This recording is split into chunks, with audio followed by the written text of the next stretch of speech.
A voz rouca de Amália ecoava pela sala enfumaçada do Tasca do Chico, em Alfama, como um lamento que rasgava a alma. Estranha forma de vida.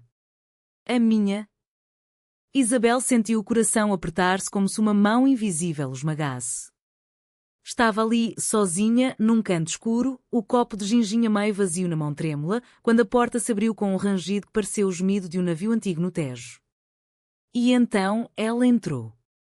Maria. Depois de 10 anos. O furacão do passado irrompeu, não com trovões, mas com o silêncio ensurdecedor de um olhar que se cruzou dela por um segundo eterno. Isabel derrubou o copo, o líquido vermelho espalhando-se pelo chão de azulejos como sangue de uma ferida reaberta. Aqui, murmurou Isabel, a voz falhando como uma corda de viola partida. Maria parou, o jail de renda escorregando ligeiramente dos ombros, os olhos castanhos cheios de lágrimas não derramadas. Isabel. O destino é um sádico, não é? Volta para nos torturar com o que já matou. A multidão ao redor, alheia ao drama, aplaudiu o fado, mas para elas, o mundo havia parado.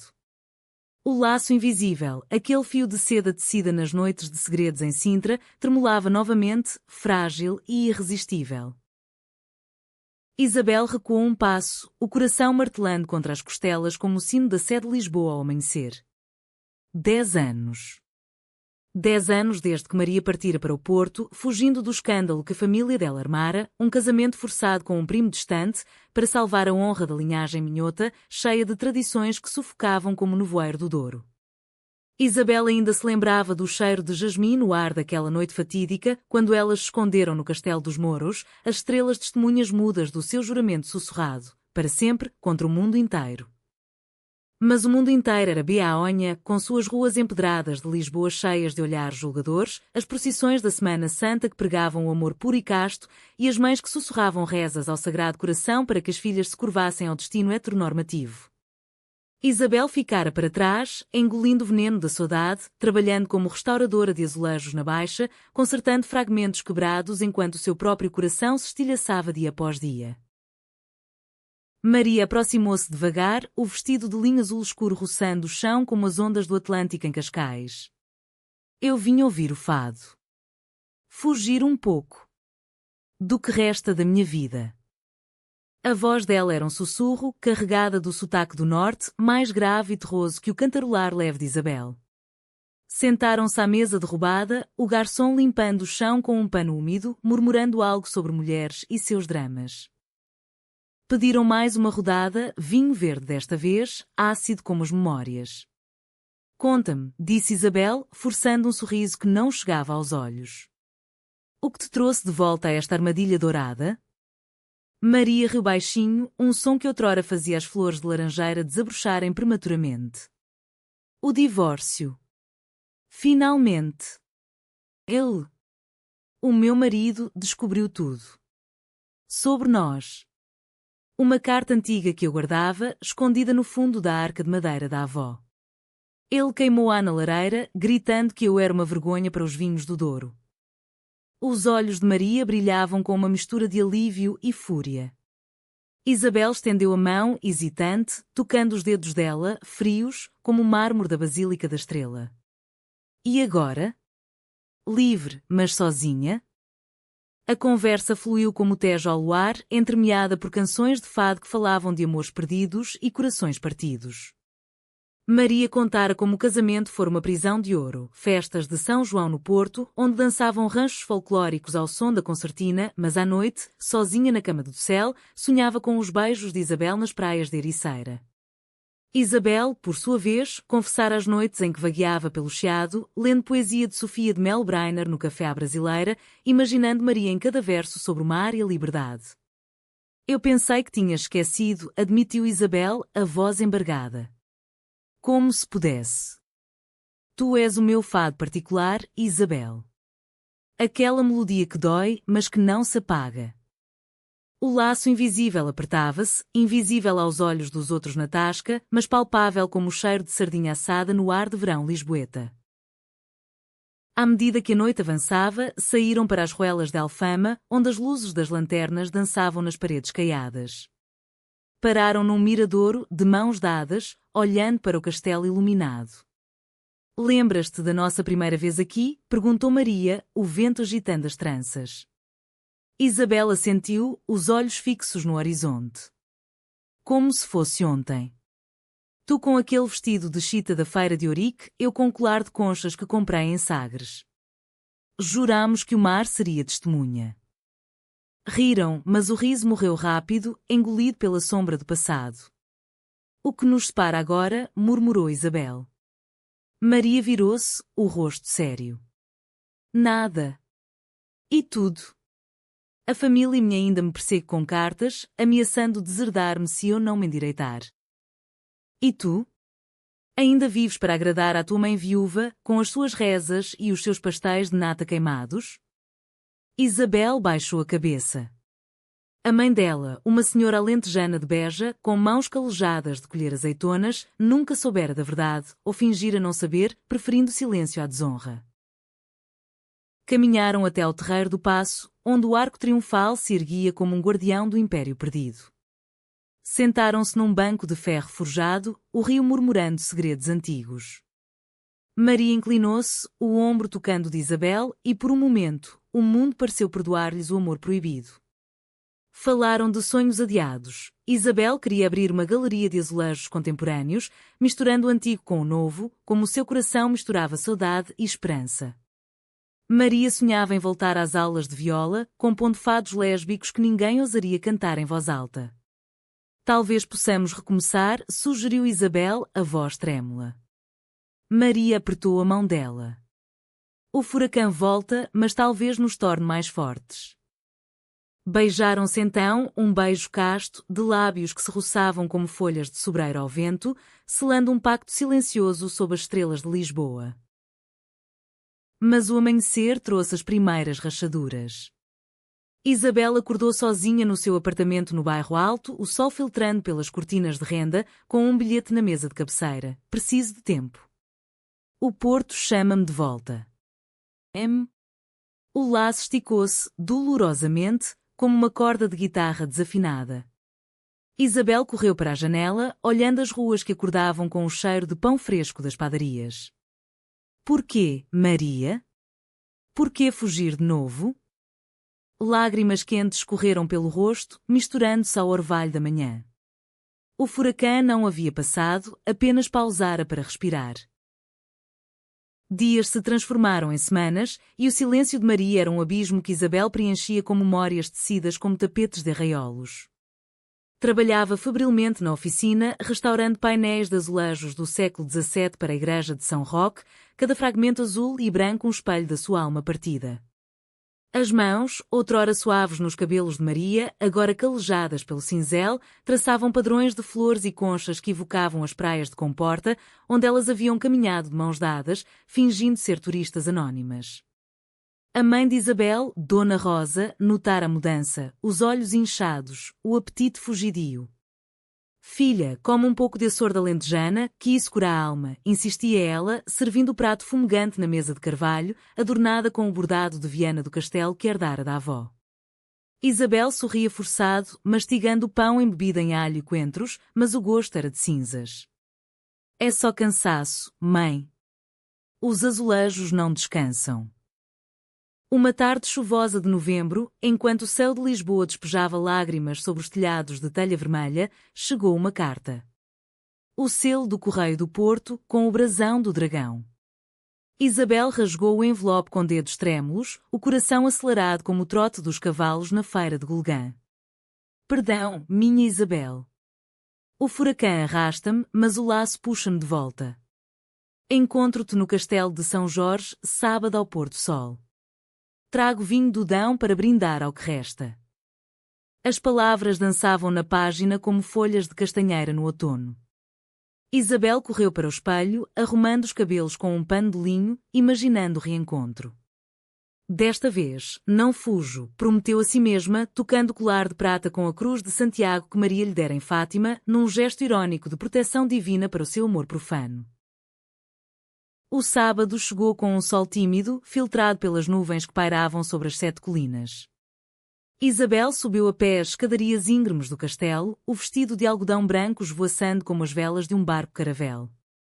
O ar cheirava a terra molhada e a rosmaninho selvagem, e o tejo lá embaixo brilhava como uma fita de safira.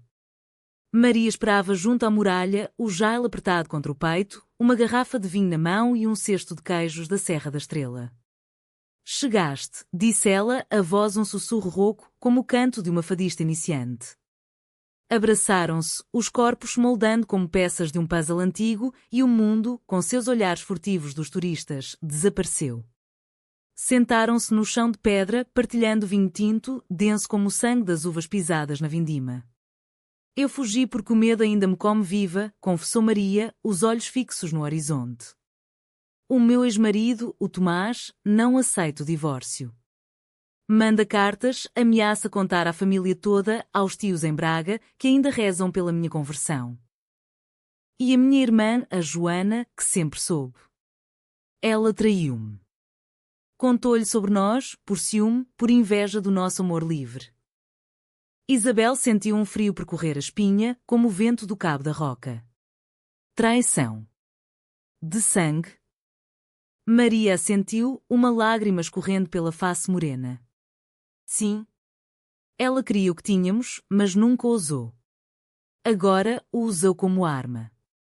O laço invisível tremia, mas em vez de romper, apertava-se mais, forjado no fogo da dor partilhada.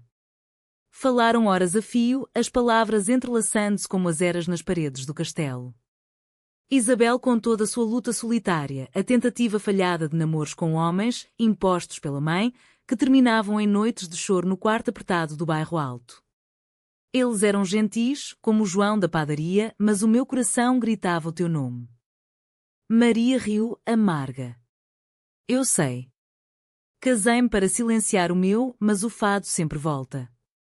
Brindaram ao passado, ao furacão que as moldara e aos futuros possíveis, uma vida juntas, talvez em Coimbra, cidade das serenatas e das bibliotecas que guardavam segredos como delas. Mas o idílio foi interrompido por um telefonema. O telemóvel de Maria vibrou como uma abelha zangada e o ecrã mostrou o nome, Joana. Ela atendeu, o rosto endurecendo. O quê? Vens a Lisboa? Para quê, irmã? Para me arrastar de volta ao norte? A voz do outro lado era um sibilar venenoso, ecoando pelas muralhas. Isabel ouviu fragmentos, mãe está doente. E tu, com as tuas aberrações, ausente. Vem ou perdes tudo. Maria desligou, o rosto pálido como um mármore de Mafra. A traição continua. Diz que a mãe tem um tumor e que só eu a posso salvar, com a minha presença, com o meu arrependimento. Isabel abraçou-a forte, sentindo o tremor do corpo dela. Vamos juntas. Enfrentamos o furacão de peito aberto. Naquele momento, o laço não era mais invisível, era uma âncora enraizada nas colinas eternas de Portugal. A viagem de comboio para o Porto foi um ritual de silêncios carregados e toques furtivos. O Douro desfilava pela janela, vinhedos em socalcos como escadas para o céu, e Isabel recitava versos de Fernando Pessoa baixinho, tenho em mim todos os sonhos do mundo. Maria sorria, a mão na dela escondida sob o jail. Chegaram à estação de São Bento, com os seus azulejos contando histórias de batalhas e amores medievais, e tomaram um táxi para a casa familiar em Ribeira, onde o rio corria preguiçoso, refletindo as caves de vinho. A mãe de Maria, Dona Lourdes, jazia na cama de ferro, o rosto enrugado como pergaminho antigo, rodeada de santinhos e terços. Minha filha.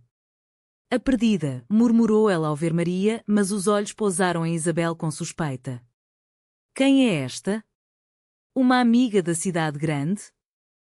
A tensão era palpável como o cheiro de bacalhau desfiado na cozinha. Joana, a irmã, alta e ossuda como uma cigana de Moura, serviu o café forte, os olhos faiscando de malícia. Isabel, não é? A restauradora de azulejos. Ouvi dizer que tens mãos hábeis. Para mais do que cerâmica. O tom era uma lâmina cortando o ar. Maria corou, mas Isabel ergueu o queixo, respondendo com a dignidade de uma rainha de Belém. Mãos que curam o que está quebrado, Dona Joana. Como corações. O jantar foi um campo minado, ensopado de grão com linguiça, pão de milho crocante, mas as conversas giravam em torno de tradições, as romarias de São Martinho, os ranchos de danças onde homens e mulheres se separavam em rodopios rígidos. Dona Lourdes, enfraquecida, pegou na mão de Maria. Filha, o cancro come por dentro, mas o teu pecado come a tua alma. Volta ao Tomás, salva a família. Lágrimas escorreram e Maria, dividida, olhou para Isabel como quem implora salvação. Naquela noite, no quarto de infância de Maria, com pôsteres desbotados de fadistas e o cheiro de lavanda seca, elas se deitaram lado a lado, vestidas, os corpos virados um para o outro. Não te deixo ir, sussurrou Isabel, traçando o contorno do rosto dela com um dedo. O laço é mais forte que o sangue traidor. Maria beijou-lhe a testa, um gesto de ternura materna misturada à paixão filial. Amanhã confronto-as. Pelo nosso amor. Mas o sono veio inquieto, povoado de sonhos onde furacões de folhas de videiras se paravam e o Rio Douro engolia os seus juramentos. O amanhecer no Porto era um espetáculo de luzes e sombras, o sol nascendo sobre a ponte de Dom Luís I como um deus renascentista abençoando a cidade de granito. Isabel acordou com o som de pratos na cozinha, o aroma de bolos de fubá assando no forno de lenha. Maria já estava lá embaixo, o cabelo preso num coque apressado, discutindo em voz baixa com Joana. Tu não mandas em mim, irmã. O Tomás é passado, como o vinho azedo que ele bebia. Joana riu, sarcástica, mexendo o café com uma colher de prata. Passado? Ele sabe de tudo, Maria. E se contar aos tios? Aos primos em Vila Real? Serás a pária das festas de vindima. Isabel entrou, fingindo casualidade, e serviu-se de uma fatia de bolo, o mel escorrendo doce como uma mentira. Bom dia. Dona Lourdes está acordada? A matriarca, da cama adjacente, acenou debilmente. Sim, minha querida. Venha, sente-se. Conte-me da Lisboa. Da verdadeira, não das ilusões. O confronto veio ao meio-dia, após uma missa rápida na Igreja do Carmo, onde as freiras cantavam salmos que ecoavam como acusações. De volta à casa, com o sol filtrando pelas vidraças coloridas, Maria explodiu. Mãe, Joana. Chega de mentiras. Eu amo Isabel. Amo-a desde os 18 anos, quando nos encontramos na feira de São Mateus em Viseu, entre os fumeiros e as filhós. Não é pecado, é a minha verdade. O silêncio que se seguiu foi mais ensurdecedor que o fado de Coimbra. Dona Lourdes fechou os olhos, as mãos crispadas no rosário. Deus perdoa, mas a família não. O que dirão em Ribeira? As vizinhas com as suas línguas afiadas como facas de ourives? Joana, porém, foi a víbora. Eu contei ao Tomás porque tu me roubaste a vida, Maria. Eu amava-te primeiro, em segredo, mas tu escolheste a Lisboeta. Agora, pagas. A revelação caiu como um raio, não era só traição, era inveja envenenada, um amor não correspondido que apodrecia como fruta no cesto. Isabel sentiu o chão tremer, como nos terremotos que abalaram Lisboa em 1755. Amavas a tua própria irmã? Maria balançou a cabeça, horrorizada. Não assim, Joana. Era admiração, nada mais. Mas Joana avançou, os olhos selvagens. Admiração? Eu via-te com ela nas visitas, os olhares, os toques. Eu queria ser tu, Maria. Agora, destruo o que não posso ter. Pegou no telefone, discando o número de Tomás, mas Maria atirou-se, arrancando o aparelho. A briga foi física e emocional, unhas cravadas, gritos que acordavam os vizinhos, o rosário rolando pelo chão como pérolas de um colar partido. Dona Lourdes, num surto de força final, ergueu-se na cama. Parem! Pelas alminhas de todos os santos. Joana, tu és veneno. Sai da minha casa. A irmã, atônita, recuou, mas não sem cuspir. Vão arder no inferno, as duas. E tu, mãe, morres sozinha por causa delas. O furacão atingira o pico, varrendo as fundações da família como o vento do noroeste arrasa os sobreiros da charneca. Maria caiu de joelhos, soluçando, e Isabel ajoelhou-se ao lado, abraçando-a como se o mundo acabasse ali. Vamos embora. Para Lisboa, para onde for. O laço é nosso, não delas. Dona Lourdes, com olhos úmidos, estendeu a mão trêmula. Filha, leva o que é teu. O jail da avó e o meu perdão. Eu sabia, no fundo. Rezei por ti, não contra. Era o primeiro vislumbre de redenção, um fio de luz num túnel de dor. Partiram naquela tarde, deixando Joana para trás com o seu ódio e o Porto com as suas memórias amargas. No comboio de regresso, Maria adormeceu no ombro de Isabel, o rosto pacífico como a Virgem de Fátima. Isabel olhava pela janela, o Douro dando lugar ao Tejo, e jurava proteger aquele laço com unhas e dentes. De volta a Lisboa, a vida recomeçou em tons de cautela e esperança.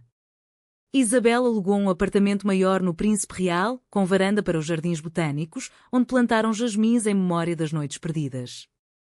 Maria matriculou-se em aulas de fado na Casa da Guitarra, a viola nas mãos como uma extensão do coração. Juntas, frequentavam os mercados de Belém, comprando pastéis de nata quentinhos e conversando com as velhas vendedoras sobre amores antigos. O amor verdadeiro é como o mar, às vezes calmo, às vezes furioso, mas sempre profundo, dizia uma delas, piscando o olho. Mas o passado não se rendia facilmente. Cartas de Joana chegavam, venenosas, prometendo escândalos, contar à paróquia, aos jornais locais do norte. E Tomás, o ex, ligava à noite, a voz embriagada, volta, Maria. Sem ela, ou conto tudo a belenenses inteiro. O conflito escalava como as escadas do bairro alto em Carnaval. Isabel, numa noite de insônia, confessou seu medo. E se nos pararem de novo? Se o furacão nos levar? Maria, acendendo velas de cera de abelha na mesa, respondeu com um fado improvisado, o laço invisível é de aço, forjado no Tejo e no Douro. Decidiram confrontar o passado de frente. Isabel contactou um advogado em Coimbra, especialista em direitos das mulheres, e Maria escreveu uma carta à mãe, descrevendo o seu amor com a poesia de Forbela Espanca. Sou mulher e o meu amor é flor que não murcha. Dona Lourdes respondeu com um pacote, o rosário dela e uma nota. Perdoou. Vive. Era o bálsamo que precisavam. Mas o Ceautral veio inesperado, numa tarde de verão no Festival de Fado de Alfama. Maria subia ao palco da Tasca, a viola tremendo nas mãos, para cantar o seu primeiro fado original, sobre um amor que volta como furacão, mas fortalece o laço. Isabel, na primeira fila, sentia o orgulho inchar como o peito de um pombo-correio. A voz de Maria encheu o ar. Ó saudade, furacão que vens, levas o velho, trazes o renascer. Aplausos ribombaram, mas então, da porta, Joana irrompeu, Tomás ao lado, gritando, mentiras. Ela é uma adúltera, uma pecadora. O caos explodiu, copos derrubados, gritos, o público em pânico. Maria parou de cantar, o microfone caindo como uma espada. Chega! Vocês não me definem mais. Isabel subiu ao palco, pegando na mão dela, e juntas enfrentaram um furacão humano. O nosso amor é português, resiliente como o zimbro, puro como o azeite virgem. A Tasca virou um tribunal improvisado, com o público como júri, lisboetas de coração aberto, turistas boquiabertos, e o fadista principal, um velho de bigode grisalho, batendo na mesa. Aqui canta-se dor, não ódio. Saiam ou chamo a guarda. Joana, o rosto contorcido como uma máscara de carnaval, apontou o dedo. Ela destruiu a nossa família, Tomás. A mãe morre por causa disto. Tomás, alto e rubicundo como um vinho do Alentejo mal engarrafado, gaguejou. Eu só queria de volta o que era meu. Mas Maria avançou, a viola ainda na mão como escudo. Nada teu, Tomás. O nosso casamento foi prisão, não amor. E tu, Joana, o teu ciúme é cancro pior que o da mãe. Saiam da minha vida. Isabel, ao lado, sentiu o laço pulsar, não de fragilidade, mas de força tecida em anos de silêncios e sussurros. A polícia chegou minutos depois, alertada pelo dono, e levou Joana e Tomás para a esquadra no Rocio, onde passariam a noite a arrefecer cabeças quentes. O público aplaudiu de pé e uma senhora idosa, com um lenço na cabeça como as pastoras da Serra da Arrábida, aproximou-se. Coragem, meninas. O amor de duas mulheres é bênção de Nossa Senhora da Conceição. Cantem. Maria, trêmula, pegou no microfone e com Isabel a harmonizar baixinho, terminou o fado. E no laço invisível, o furacão se acalma. O aplauso foi um trovão de aceitação, o primeiro vislumbre de que o mundo português, devagar, mudava, das marchas do orgulho em Lisboa às conversas sussurradas nas tabernas do Minho. Naquela noite, de regresso ao apartamento, elas celebraram com uma garrafa de moscatel de Setúbal, doce como o beijo da reconciliação. Acabou? Perguntou Isabel, os pés descalços no tapete de lã de Miranda. Maria abanou a cabeça, rindo. Não. Mas agora lutamos juntas.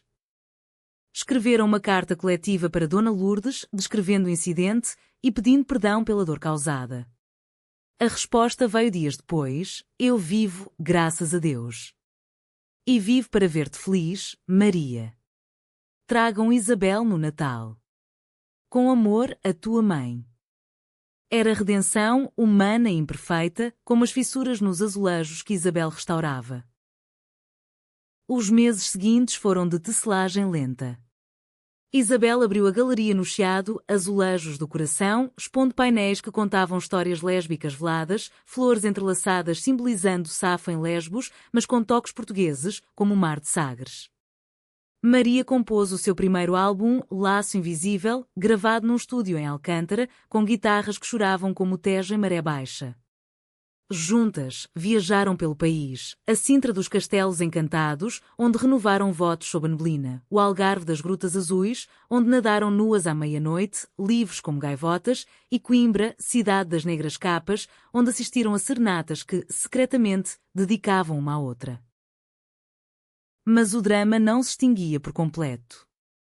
Joana, solteira e amarga, enviava mensagens esporádicas, não mais venenosas, mas suplicantes. Perdão, irmã. O ciúme cegou-me. Posso ver a mãe? Maria, com o coração de fadista, perdoou devagar, convidando-a para um almoço em Lisboa. O encontro foi tenso. No restaurante Barbas, com vistas para o castelo, Joana chorou sobre o arroz de marisco. Eu amava-te como amiga, mas invejava a tua coragem. Agora, sozinha em Ribeira, vejo o erro. Isabel, mediadora, ofereceu uma mão. O laço familiar pode curar-se, como os azulejos. Joana assentiu e, pela primeira vez, o trio riu de anedotas sobre a infância, das travessuras nas festas de São João com fogueiras e manjerico. Tomás, por sua vez, encontrou paz num mosteiro em Tomar, onde se tornou ermita, escrevendo cartas de arrependimento. O vinho nubla, mas o amor verdadeiro ilumina. Seja feliz, Maria. O furacão dissipava-se, deixando fertilidade na terra arrasada. Dona Lourdes recuperou-se milagrosamente, o tumor encolhendo com quimioterapia e rezas, e veio a Lisboa no Natal, trazendo um presépio de cortiça da Serra da Estrela. A ceia foi um banquete, rabanadas douradas, bacalhau à consoada e conversas ao redor da lareira sobre o futuro. Vocês duas. São o meu milagre, disse ela, beijando as testas delas. No ano novo, de mãos dadas no terreiro do Paço, sob os fogos que explodiam como estrelas cadentes, Isabel e Maria sussurraram promessas. Casemo-nos? Num registro discreto, mas nosso, propôs Isabel. Maria assentiu, lágrimas de alegria. Sim. E cantaremos o nosso fado para o mundo. O laço, agora visível como uma cicatriz honrosa, fortalecera-se no drama, prova de que o amor lésbico em Portugal, terra de saudades e resistências, podia florescer como o alecrim nas colinas secas.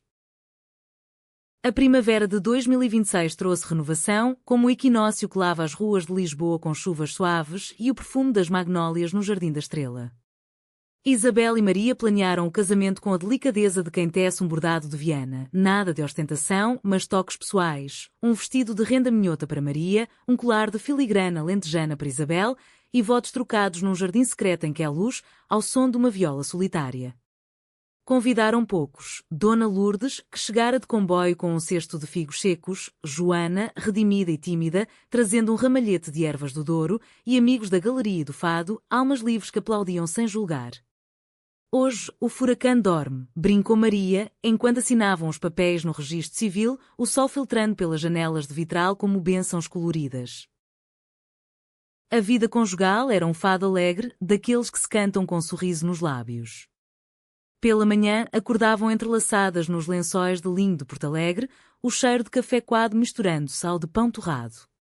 Isabel trabalhava na galeria, agora um sucesso modesto, com exposições que atraíam turistas e locais, painéis onde azulejos azuis narravam amores proibidos, inspirados na Inquisição mas com finais felizes.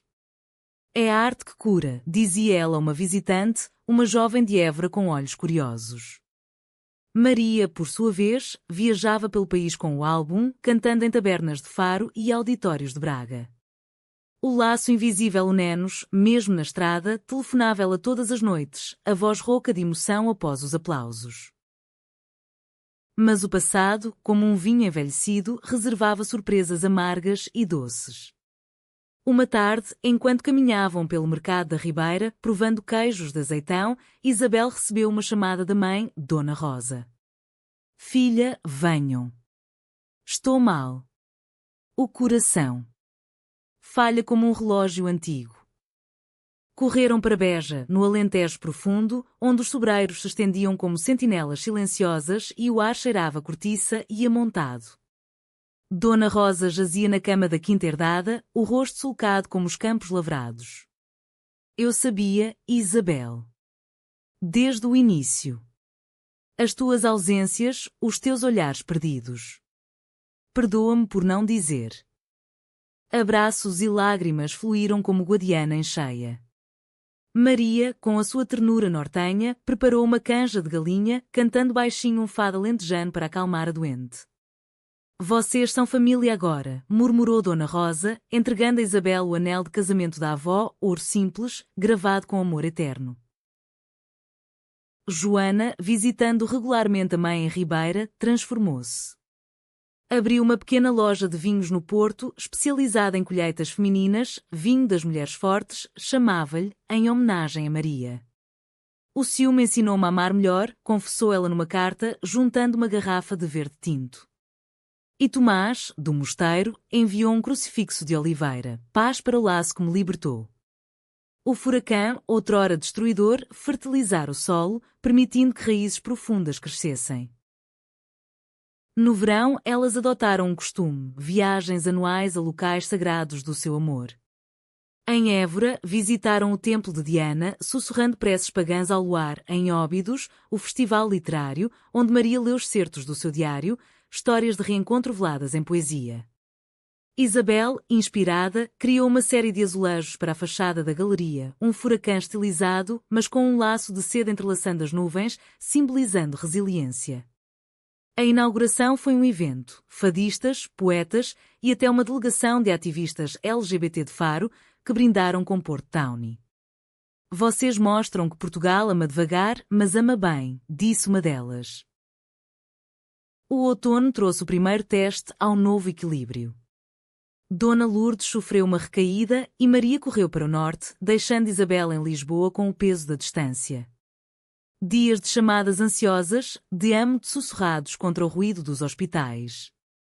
Isabel, sozinha, restaurou um painel antigo de uma capela em Mafra, traçando santas mulheres com olhares cúmplices, Santa Isabel de Aragão, rainha que curava corações partidos. Quando Maria voltou, exausta mas vitoriosa, a mãe estabilizou, com remédios, e o meu fado ao lado da cama. Elas choraram de alívio no mirador de Santa Catarina, o Tejo como testemunha líquido. O inverno de 2026 foi de introspeção. Celebraram o primeiro aniversário de casamento com uma escapadela a Sintra, revivendo o juramento no Palácio da Pena, coberto de névoa romântica. O laço fortaleceu-nos, refletiu Isabel, enquanto caminhavam pelos jardins de Camelias. Maria assentiu. Do drama ao humanitarismo, perdoamos, amamos, crescemos. Escreveram um livro juntas, Fados Invisíveis, memórias ficcionalizadas de duas mulheres portuguesas navegando o amor em terra de fados e fé. Publicado por uma editora de Coimbra, tornou-se um sucesso discreto, lido em círculos de mulheres que se reconheciam nas páginas. No ano novo seguinte, com fogos sobre o Jerez Nevado, onde visitavam Joana, o círculo fechou-se. Dona Rosa e Dona Lourdes, unidas pelo laço das filhas, trocaram receitas, pastéis de nata alentejanos versus broas de mel minhotas. O furacão do passado era agora brisa, carregando sementes de esperança. Isabel e Maria, de mãos dadas, olhavam o futuro, talvez uma filha adotiva, uma vida de viagens e canções, provando que o amor lésbico em Beaonha não era aberração, mas essência romântica, dramática, eternamente humana. O ano de 2027 amanheceu com promessas, como o primeiro raio de sol sobre as falésias da costa vicentina. Isabel e Maria, agora ancoradas na sua união, expandiram horizontes. A galeria cresceu, anexando um espaço para workshops de azulejos terapêuticos. Mulheres de todo o país, de Trás-os-Montes a Lagos, vinham aprender a remendar fragmentos da alma com argamassa e cor. Cada peça é um pedaço de nós, ensinava Isabel, as mãos guiando-as de uma viúva de Évora que contava histórias de amores não ditos. Maria, com o álbum Platina, formou um duo de fado lésbico, As Invisíveis, convidando fadistas como Marisa para colaborações que misturavam tradição com rebeldia. Cantamos o que o silêncio escondeu por séculos, declarava ela em entrevistas ao público, o rosto radiante como o sol de Monsanto. A família, outrora furacão, tornara-se porto seguro. Dona Lourdes e Dona Rosa, improváveis amigas por correspondência, planearam um encontro em Lisboa, um piquenique no Parque Eduardo VII, com empadas de anguinha e vinhos de Bucelas. Quem diria que duas viúvas do interior se uniriam por filhas teimosas, ria Dona Rosa, o sotaque alentejano enrolando as palavras como azeite. Joana, regenerada, trouxe o noivo, um enólogo de Vila Nova de Gaia, gentil e sem preconceitos, e juntos brindaram à cura.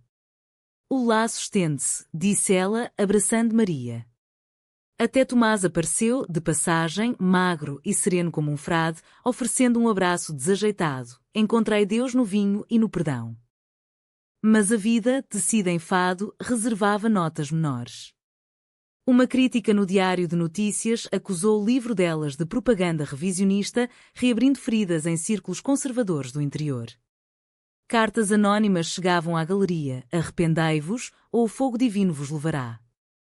Isabel, numa noite de dúvida, chorou nos braços de Maria, o passado sussurra ainda. Maria, acendendo incenso de loureiro, respondeu, e nós cantamos mais alto. O humanitarismo vence o ódio. Responderam com uma exposição conjunta, laços queimados, laços reforjados, azulejos rachados mas recompostos, ao som de fados de resistência. O CAO Trau pessoal veio com a adoção. Após meses de papéis e esperas, como as vindimas demoradas do Douro, aprovaram uma menina de 5 anos, órfã de um acidente em Faro, Ana, com olhos pretos como azeites e riso como o mar de Tavira. Ela é o nosso futuro, sussurrou Maria ao segurá-la pela primeira vez, no lar de acolhimento, o cheiro de sal e sardinhas no ar. Isabel, lágrimas nos olhos, prometeu ensinar-lhe a pintar azulejos, tu o fado. Ana cresceu entre canções e cores, correndo pelos jardins de Belém, chamando as mães com naturalidade que desarmava vizinhos curiosos.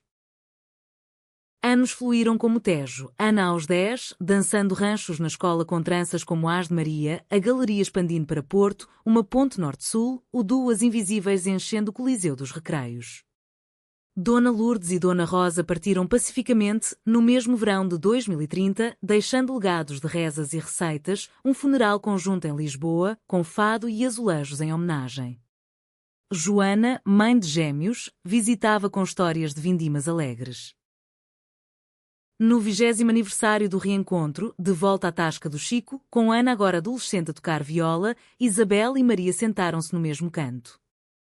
O furacão veio, mas o laço prevaleceu, disse Isabel, o copo de ginginha erguido.